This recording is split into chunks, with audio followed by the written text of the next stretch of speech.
The first part of Digimon Seekers dropped overnight, and it definitely was the first thing that I tended to when I woke up this morning. There is an English translation, but it's more or less a quick machine-translated one, which means it's more of a literal translation than anything else. It is important to note, however, that the site itself has an English translation available, so please be aware of your browser's auto-translate feature, which might automatically translate the chapter and essentially make it make no sense. I've seen a few screenshots of the translation that the web browser's inbuilt translator comes up with, and it's fairly different and it's hard to comprehend, so definitely check out your auto-translator in your browser isn't translating anything. It does pop up for a quick second when you first load the page, so just pay attention that it is not translating to English and you just let the website's built-in one translate it for you. So Digimon Seekers is basically a franchise first for Digimon. While we have had adventure novelizations in Japan of the original series, and of course we have the Kazuna novelization in Japan as well, and in English we had a few adventure-based books come out at the very start of the franchise. This is the first standalone Digimon story that has nothing to do, or at least at the moment has nothing to do with any of the previous anime series or video games. That's, of course, as of now, it seems more based around the virtual pets and similar aspects to various parts of the franchise, but so far it's a standalone story that doesn't tie into any previously shown universes of Digimon. So it's more or less unique in that way, and it's a web novel, so that's, again, a franchise first. Of course, there is obviously a Digimon Survive joke in there somewhere, because that also had novel aspects, as many people were not so happy about. I loved Survive, but that's a topic for another video. Anyway, yes, there is a Survive joke hidden within there somewhere. In terms of the writing and overall reading of Digimon Seekers, it kind of reads a little bit like a fanfic, and also reminds me a lot of those English Digimon adventure-based small novels that I mentioned earlier, and that's not really a bad or a good thing, it's just kind of like a thing. Overall, the writing in Digimon Seekers so far is fairly simple to read, and there's not much, huge depth. It's not like an advanced read, which means it's accessible to different readers, different strengths, and some people might not be huge readers. The first part, of course, is fairly short because we're getting parts daily for the first chunk, and then each chapter after chapter 1 will be released weekly. So we're kind of getting small snippets at the moment, but so far I think I'm liking what I'm reading, even though the writing's not too amazing, incredible. It's setting up a lot of things that I'm fairly interested about, and I'm excited to learn more about. So far, it feels very similar to Digimon Cyber Sleuth and Hacker's Memory, with little Digimon World 2003 feels thrown in to the overall vibe and the world that is being set up. Again, while the writing isn't amazing by any means, it's simple and easy, and it reads like a love letter to the franchise. References of both Madoki Betamon, as well as having various shots where AG has a Digimon Accelerator V-Pet with him. It's nice to see older virtual pets, as well as the newer Vital Bracelet in this. We also get the live-action trailers, which, as much as I'm enjoying the world that Digimon Seekers is setting up, I'm really enjoying these live-action trailers that we're getting. It kind of makes me wish that Digimon Seekers was released as a live-action series rather than a novel. But I'm glad that it's not just a novel. I'm glad that we're getting these live-action trailers as well. And they remind me of the ones that we got for the Vital Bracelet, where we had Pulsemon and Agumon and various different Digimon like Palmon hanging out. Like, those were really cool and I really liked those. So I'm glad we're getting more of those live action trailers for something. They're short and sweet, and so is the chapter and part of Digimon Seekers that we have so far. There's also the interesting addition of a Digimon dock, which, and this was kind of funny to me, this was actually shown off at the Digimon Museum back in July last year, and honestly, nobody really had anything to say about it. So it was a fun little teaser for Seekers we all just ignored. And of course, we get it in part of the trailer that we get alongside this part today, and we get a shot of the Digimon dock, which is just so funny to me. We were shown this last year, and everyone just kind of went, "Oh, I wonder what that is," and just kind of forgot about it, because I guess it was around the same time that Digimon Survive was coming out, so we were all distracted with that. We kind of looked at this thing and we're like, I guess that was just the prototype virtual pet. And I think we all just thought that. We all just thought, oh, okay, it's just the prototype for the original virtual pet. Nothing to see here. Weird that they're showing it now. Looks kind of weird. And they're calling it Digimon Dock, but yeah, it must be a concept.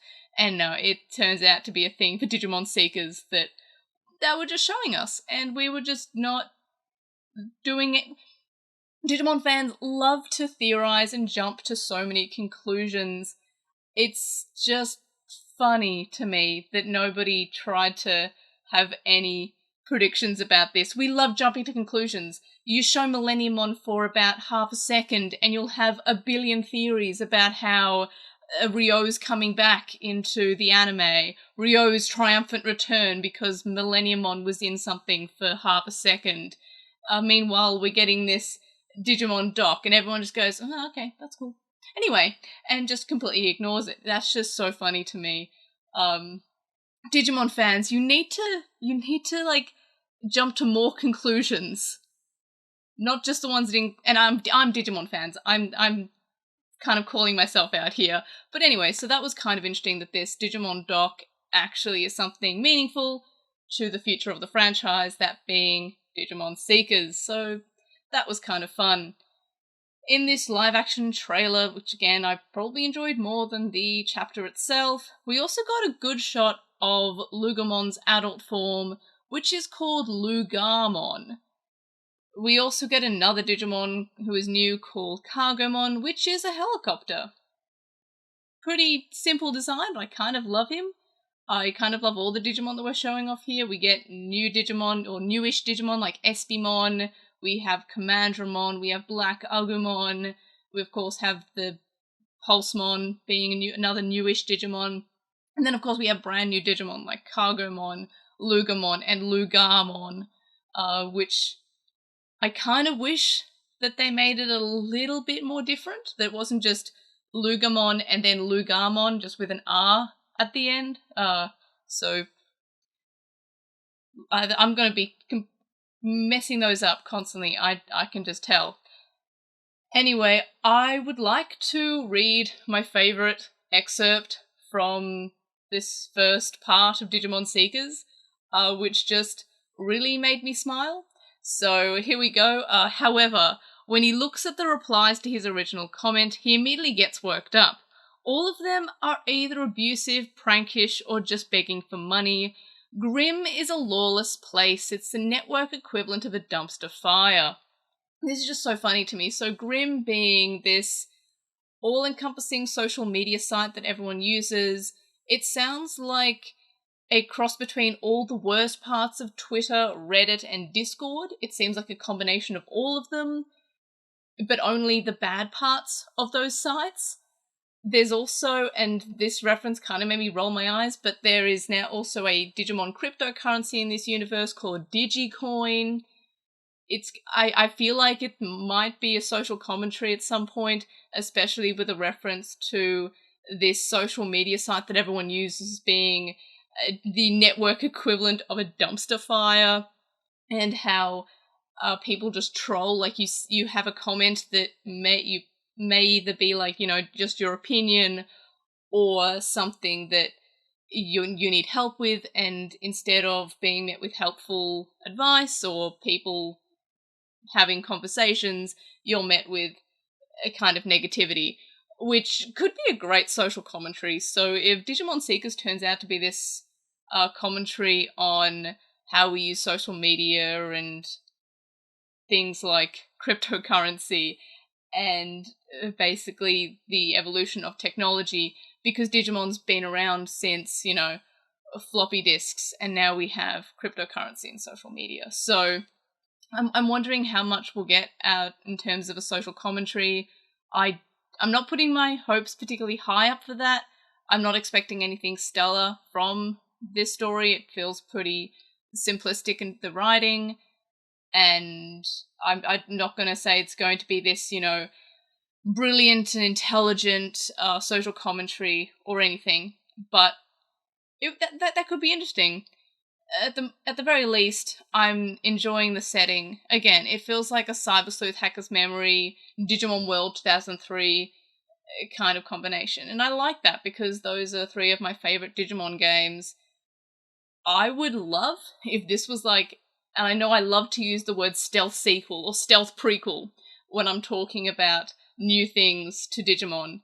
I think I even had a theory that when Colin had just started, that it was a stealth sequel to Digimon Frontier, and all the characters were like all the Digimon, their previous selves were the ancient warriors or something. I came up with some weird, never would happen but would be cool maybe if it did kind of thing there.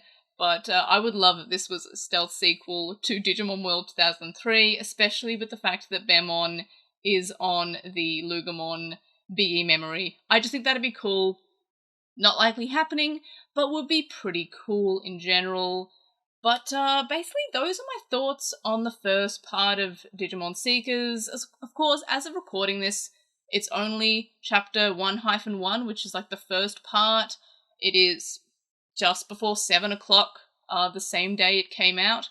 So I would assume 1-2 is coming out in like, I don't know, at 1 a.m. my time, because chapter 1-1 came out then. So of course, all of my theories and thoughts are to do with the chapter that is out, because I'm not from the future. I'm just recording this now, not from a few hours from now when the next part comes out, and I'll try to have this uploaded before the next part comes out. I'll do my best. But in any case, those are all of my theories and thoughts about what we have so far. I'm also considering doing an audio reading of this. It's been something that's been requested a lot because not everyone wants to read. Some people might want an audiobook version of it, and the only official audio version is in Japanese. So once all of chapter 1 finishes, I'll probably do it in podcast form, and then I'll do the same with chapter 2 and so on. There seems to be a demand for it, at least people keep on asking me on Twitter, so that's what I'm thinking at the moment. Of course, it'll just be in podcast form. It won't be me with my face. You won't be able to see my sweaty face because it is really warm in here. It's been cold lately, but for some reason, the time I decide to do a video, it decides to get warm again. So you won't see my my sweaty, tired face because it's night time. And yeah, so those are my thoughts, and those are my plans for the audio podcast reading of Digimon Seekers. I would also like to keep up doing these reviews as I can, sort of like in the same way that I did with Digimon Ghost Game. So yes, that's it for my first Digimon Seekers video. Let me know your thoughts on Digimon Seekers so far in the comments below, or if you have any questions or just things relating to anything that I've mentioned in this video or Digimon Seekers. Like this video for hope that this is a good story. In any case, I like Digimon. I like seeing Digimon things. I like the Bartle Bracelet. The Bartle Bracelet's good. I love the Axel. I've got exactly the one that was in the trailer, the nature genome in orange. So I have that one, so that's cool. So like my video for that, subscribe if you haven't already, check out my other videos, and if you have subscribed, tell your friends, tell your family, tell your neighbor, and of course, I'll see you in the next video. Bye!